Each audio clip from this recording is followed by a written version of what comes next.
Selamat siang pemirsa, Berita Nusantara kembali menyapa Anda pada hari ini. Sejumlah berita aktual akan kami sajikan untuk Anda. Bersama saya, Haifatunisa, inilah Berita Nusantara selengkapnya.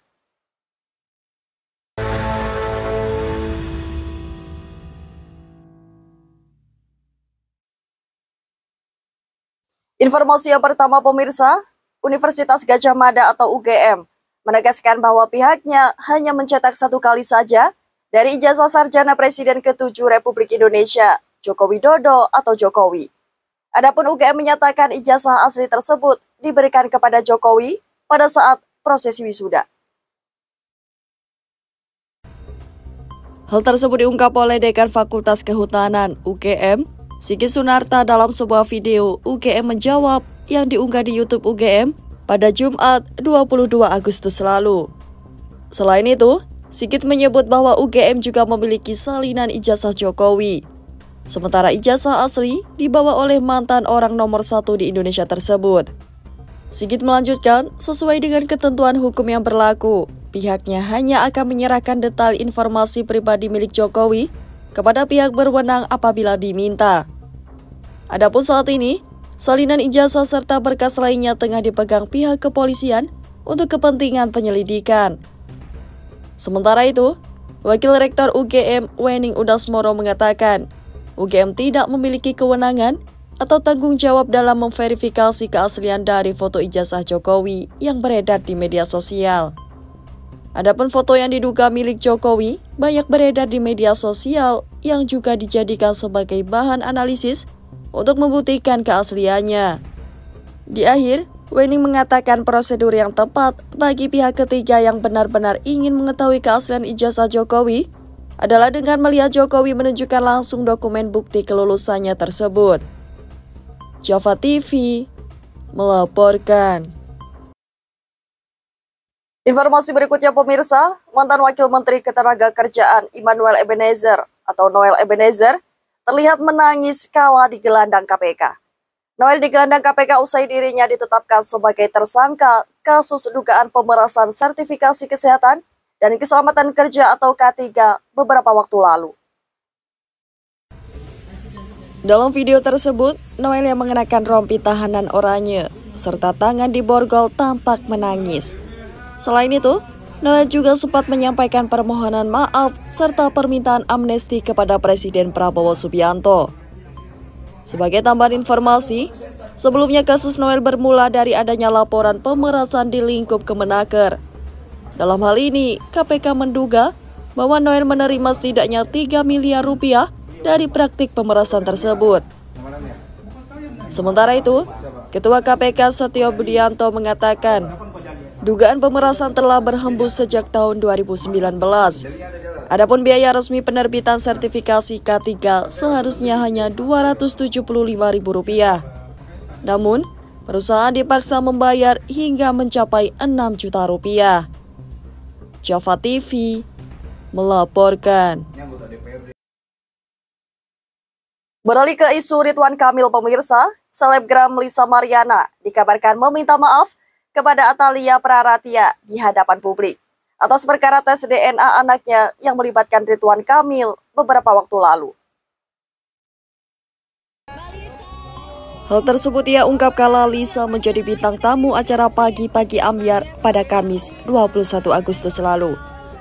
Dalam acara tersebut, Lisa langsung meminta maaf kepada Atalia atas permasalahan yang menyeret suaminya Ridwan Kamil.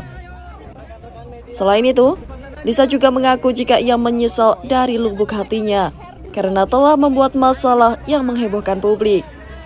Ia juga mengaku merasakan apa yang dirasakan oleh Atalia sebagai seorang istri. Sebelumnya, Bareskrim Polri telah mengumumkan hasil tes DNA dari anak berinisial CA yang ternyata tidak identik dengan Ridwan Kamil. Hal tersebut berarti Ridwan Kamil bukan ayah biologis dari anak tersebut. Bukan seperti yang Lisa ujarkan sebelum melalui tes DNA. Adapun hasil tersebut juga telah diserahkan penyidik kepada kubu Ridwan Kamil maupun Lisa Mariana.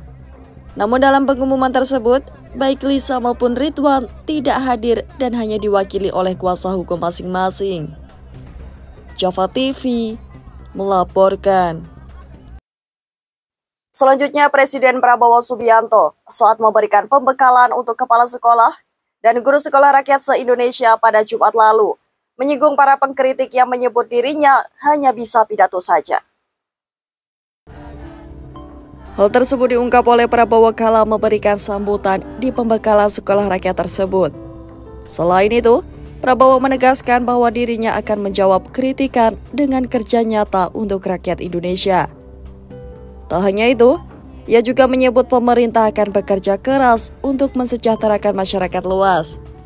Prabowo juga meminta para jajarannya untuk bekerja keras sekaligus bekerja cerdas. Selain menjawab para pengkritik, dalam sambutannya, Prabowo juga mengungkit bahwa sekolah rakyat merupakan program dari pemerintah untuk memutus rantai kemiskinan di Indonesia melalui pendidikan. Di akhir, Prabowo juga meminta kepada pihak yang mengkritiknya untuk terjun langsung ke masyarakat, serta bertanya kepada pemerintah, apakah pemerintah telah menjalankan tugasnya dengan baik. Ia juga menyebut seluruh kinerja ini merupakan awal dari perjuangan besar dalam membangun bangsa. Java TV melaporkan. Berikutnya pemirsa, utusan khusus Presiden Bidang Pembinaan Generasi Muda dan Pekerja Seni, Raffi Ahmad, mengajak kepada pelaku usaha mikro, kecil dan menengah untuk menjaga etika bisnis, yakni dengan tidak memiliki rasa iri atas kesuksesan orang lain. Hal tersebut disampaikan oleh Raffi dalam acara Pesta Rakyat untuk Indonesia di Smesco Convention Hall, Jakarta Selatan, Jumat 22 Agustus lalu. Selain mengingatkan etika pelaku UMKM, Raffi juga mengingatkan bahwa persaingan usaha UMKM tidak seharusnya menimbulkan persoalan. Selain itu, Raffi juga menilai budaya saling mendukung di kalangan pengusaha kecil akan membantu menciptakan ekosistem usaha yang sehat. Adapun cara tersebut, yakni dengan membangun relasi, sehingga UMKM bisa saling berbagi pengetahuan dan peluang bisnis. Raffi juga mengingatkan agar pelaku usaha percaya bahwa bisnis sekecil apapun akan memiliki peluang untuk berkembang, asalkan dijalankan dengan komitmen dan integritas. Java TV melaporkan. Selanjutnya dari pendidikan pemirsa, Universitas Nusantara PGRI atau UNP Kediri menerima kunjungan dari Institut Pendidikan Guru atau IPG Kampus Sultan Mizan, Malaysia. Adapun kunjungan ini menjadi langkah lanjut kerjasama pendidikan dengan fokus pada inovasi permainan tradisional Indonesia. Universitas Nusantara PGRI atau UNP Kediri kembali menunjukkan eksistensinya di kancah internasional. Kali ini, UNP Kediri menerima kunjungan rombongan dari Institut Pendidikan Guru atau IPG, yakni Kampus Sultan Mizan Terengganu, Malaysia di Kampus 4 UNP Kediri. Kunjungan ini merupakan tindak lanjut dari kerjasama pendidikan antara kedua institusi dengan fokus pada pengembangan inovasi permainan tradisional Indonesia.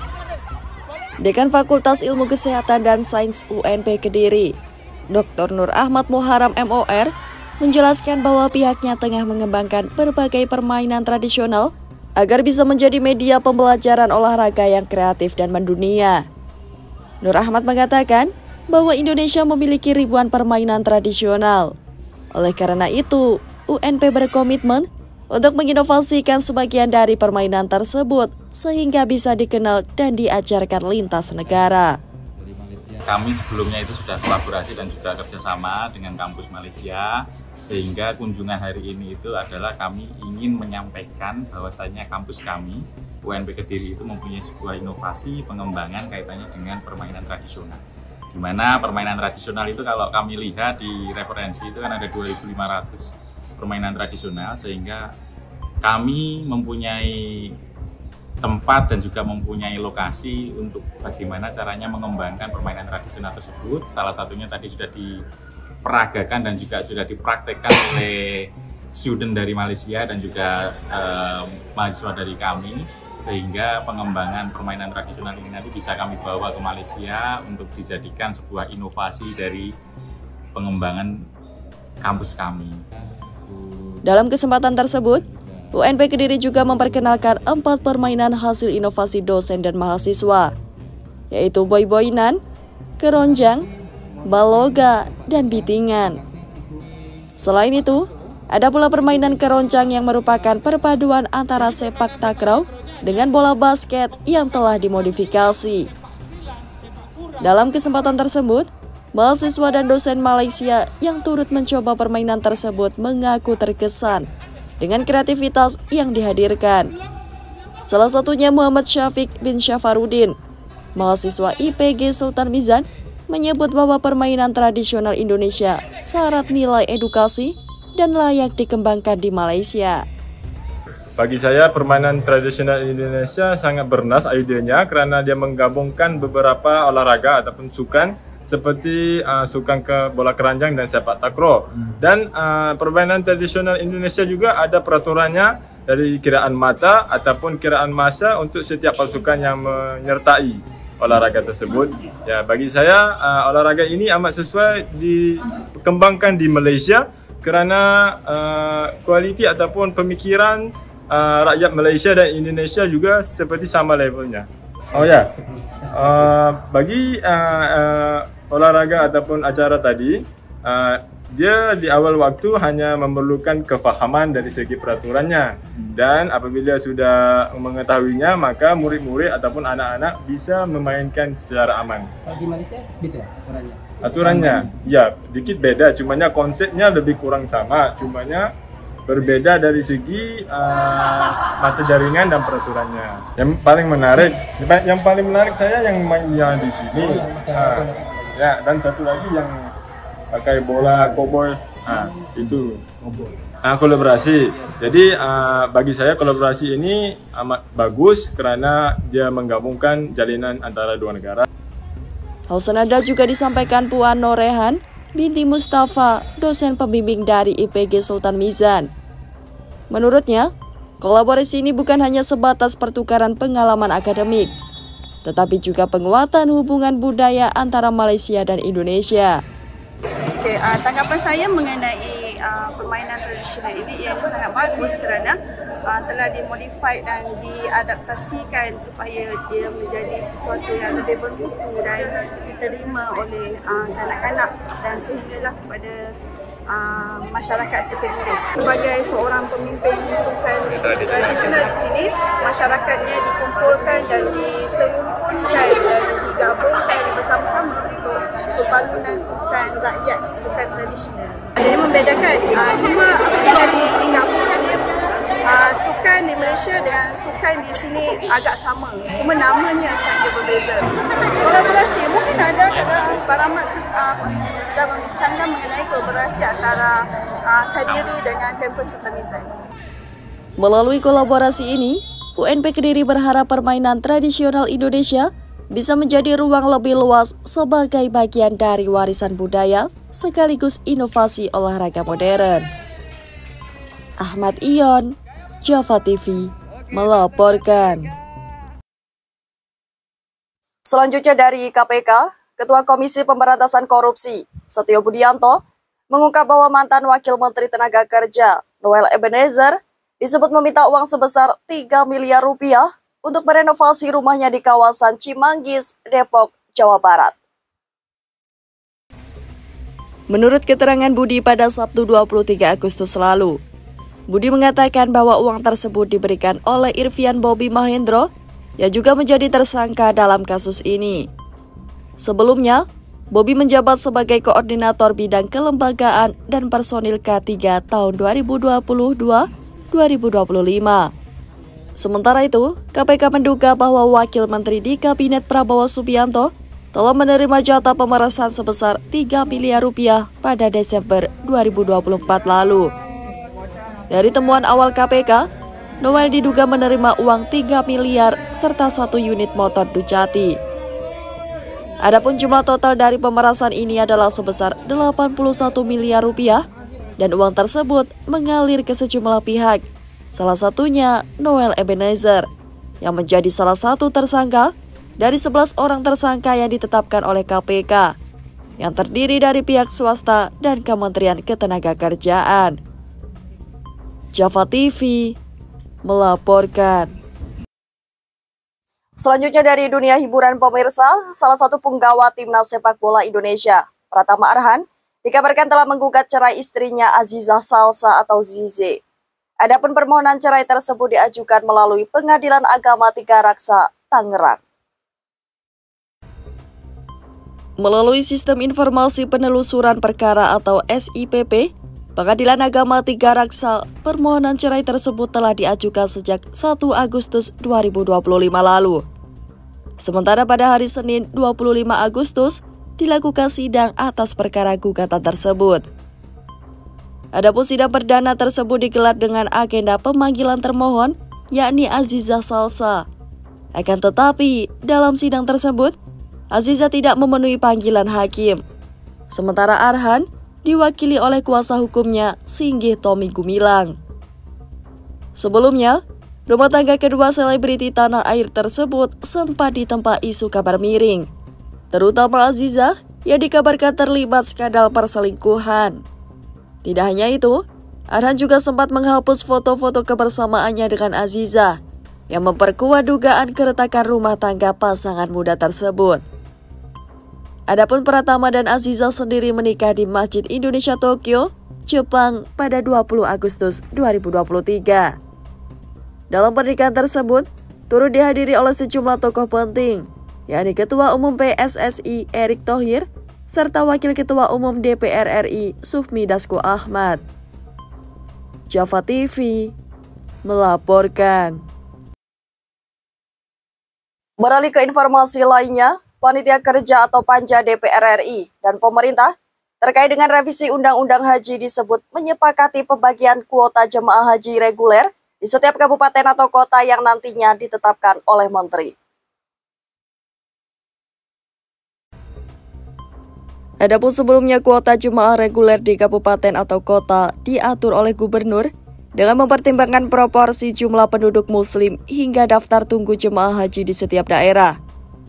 Putusan tersebut diambil dalam rapat kerja Panja DPR bersama dengan pemerintah di Senayan, Jakarta pada Jumat 22 Agustus lalu. Tidak hanya itu, rapat ini juga tertuang dalam daftar inventarisasi masalah revisi Undang-Undang Haji pada pasal 13 ayat 3. Selain pembagian kuota haji, Panja DPR juga telah sepakat agar badan penyelenggara haji menjadi kementerian. Sementara itu, Ketua Komisi 8 DPR RI, Marwanda Sopang mengatakan, usulan tersebut tertuang dalam daftar inventarisasi masalah atau DIM RUU Haji yang dikirim pemerintah ke DPR. Java TV melaporkan. Informasi terakhir sekaligus penutup pemirsa, sebanyak ratusan orang meramaikan Karnaval HUT ke-80 Kemerdekaan Republik Indonesia di Kabupaten Tegal, Jawa Tengah pada Minggu siang lalu. Adapun suasana karnaval semakin meriah oleh penampilan sejumlah ogoh-ogoh serta kreasi kostum yang dikenakan peserta.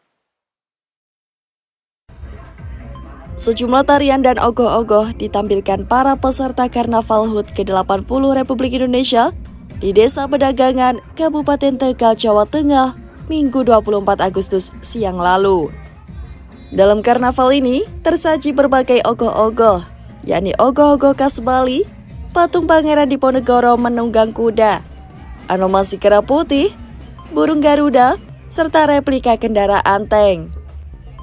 Karnaval semakin meriah oleh penampilan para peserta yang berdandan unik, dari dandanan ala adat Papua hingga peserta yang berdandan tikus berdasi yang menyindir para pejabat korup.